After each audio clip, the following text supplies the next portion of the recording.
Yo yo yo yo, magandang araw sa inyong lahat mga ma'am and sir. For today's video ay magruta naman po kami papuntang Davao City. So ngayong araw guys, ako pala yung conductor sa isang bus company. At syempre ngayong araw na to ipapakita ko sa inyo yung aking driver na poging pogi.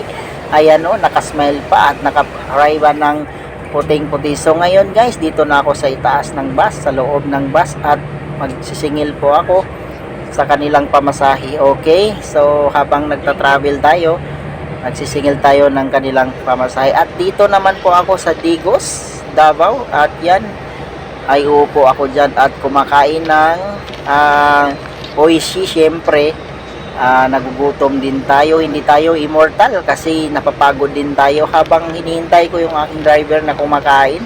So dito muna ako nagpapahinga at syempre nagmamasid-masid kung sino ba yung nasa paligid natin. Baka di natin alam na mayroong mga taong hindi natin kilala at hindi natin alam kung ano bang binabalak sa atin.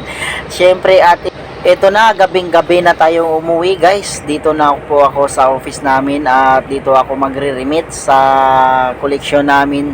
Ayan yung mga tailor namin na magaganda. Yan no. At syempre, nang ina-arrange ko pa yung aking mga papeles dyan kasi may pinipirmahan po tayo at dyan po tayo magre-record ng ating koleksyon kung magkano ba yung koleksyon natin ngayong araw guys.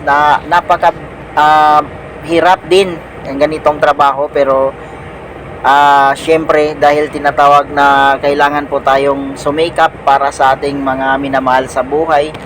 Siyempre, ganun din at patuloy pa tayo ngayong mga araw guys. Nagbibilang din ako ng aking koleksyon. Yan, at kung magkano pa. Siyempre, di ba, kasi kailangan natin maging tawag nito, maging masipag.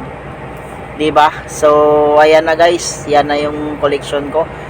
11,800. So, hindi ako nakakota guys kasi yung quota namin from Marbel to Davao is 12,000. Dapat meron kaming bonus na 180 at saka allowance na 75 sa driver ko is 180 plus 150. So yun yung allowance siya, at sa akin may allowance ko 75 pesos at plus bonus allowance na 180. So hanggang dito na lang, maraming salamat.